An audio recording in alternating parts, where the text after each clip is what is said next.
Hello folks, my name is Mark. This is Why I Hate the World. How you guys doing? So, I don't have a lot of faith in the Democratic Party very much. Specifically the DNC, the organization that runs the Democratic Party. I have zero faith in those people to do the right thing or to act intelligently because they seem to be run by a bunch of fucking idiots. And case in point, last night, the Democratic caucuses in Iowa, the Iowa caucus, right? Which, for those of you who don't follow politics, that's the first big Democratic primary to determine who's going to become the Democratic nomination for president in 2020. That happened last night in Iowa, and it's a shit show. All right, as of this morning, which is the next day, February 4th, there is no clear winner. Nobody's reporting. They haven't released the results yet.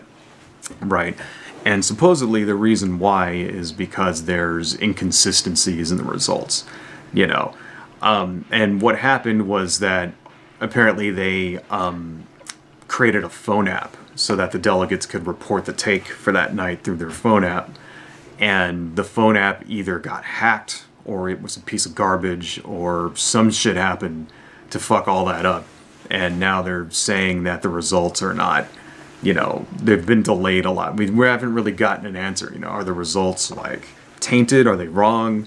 Is there evidence of hacking? Whatever. No answer at all.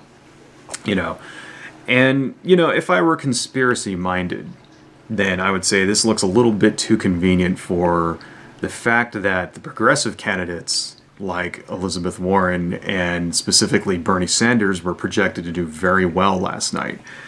And a win for Bernie Sanders would show that he's a viable candidate. It might get him some momentum, and then he might win a couple of the other ones that are coming up that he's projected to win as well.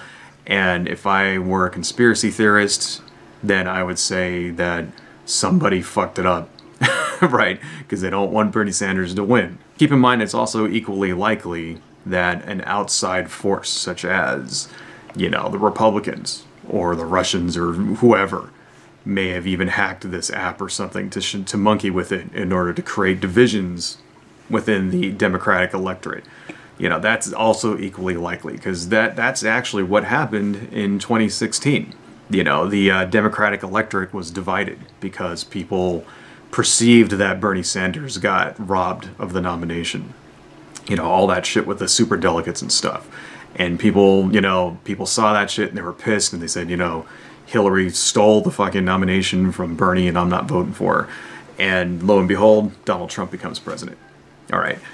That is equally likely. If I were a conspiracy theorist, I might actually lean towards something like that, which I'm not.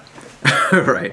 I think more likely what happened is that, the DNC are just filled with a bunch of idiots and, fucking morons who don't know how to make a phone app, didn't give it enough testing, and the app, is a piece of fucking shit, and it fucked everything up. That's what I think, but whatever. Well, I guess we'll find out.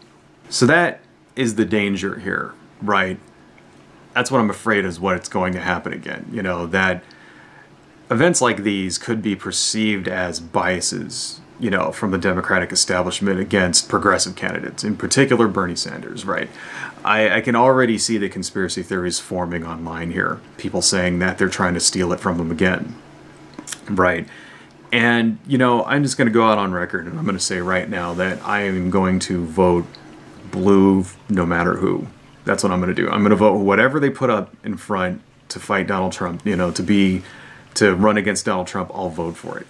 It could be an armadillo in a dress with a fucking mop on its head, riding a golden hippo that farts rainbows, and I will support that.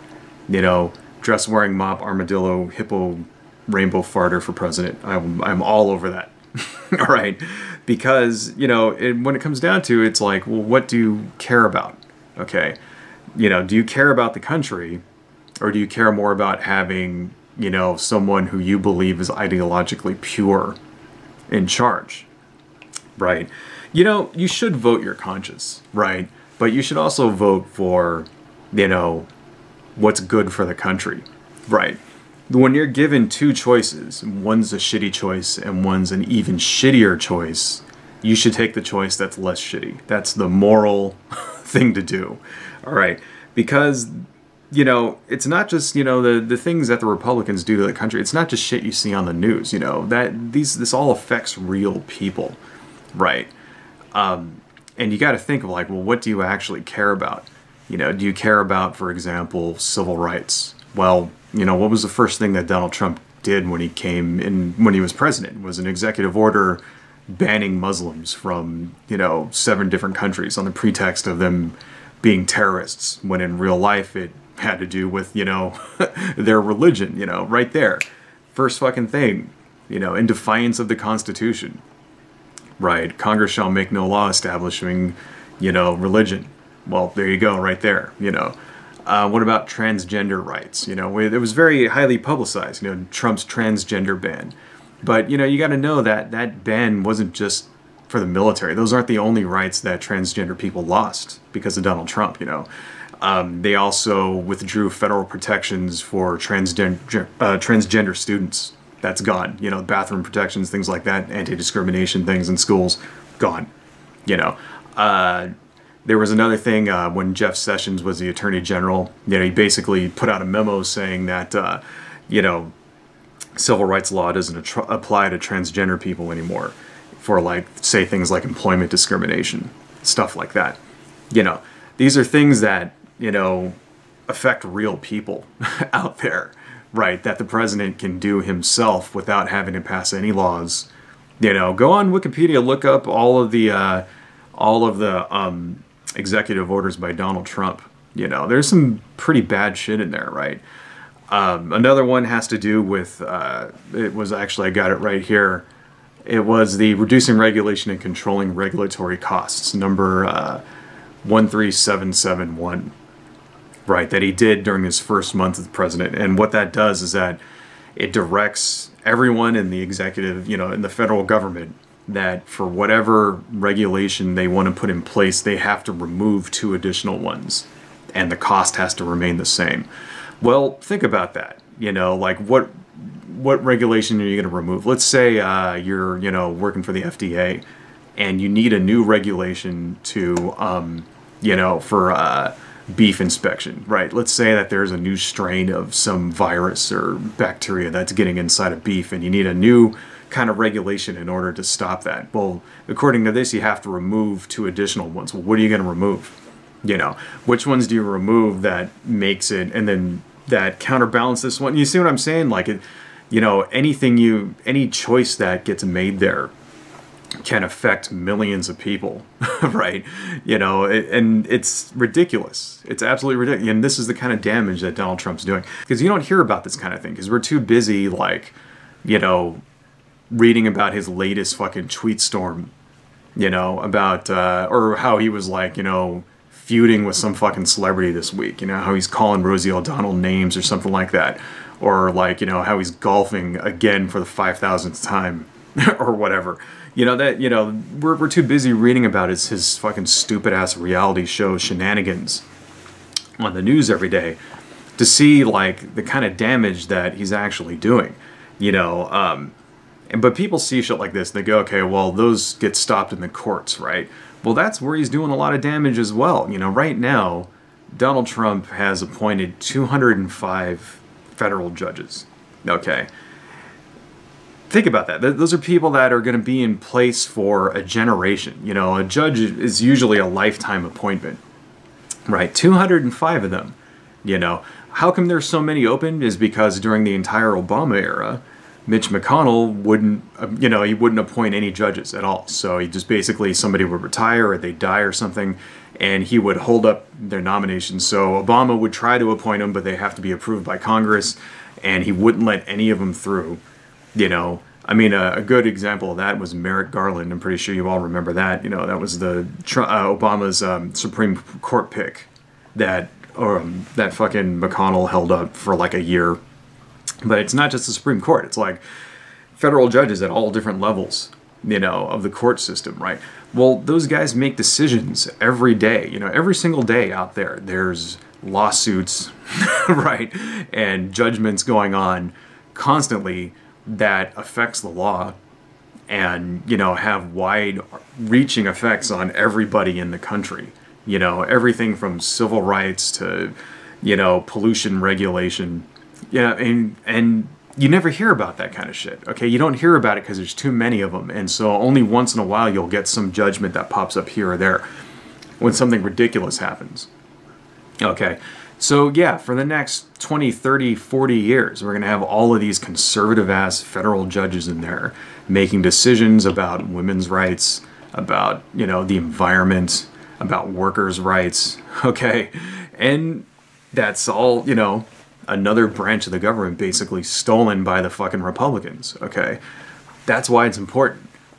Right now, if Hillary Clinton were in office right now, we'd be getting Democrats in there, right?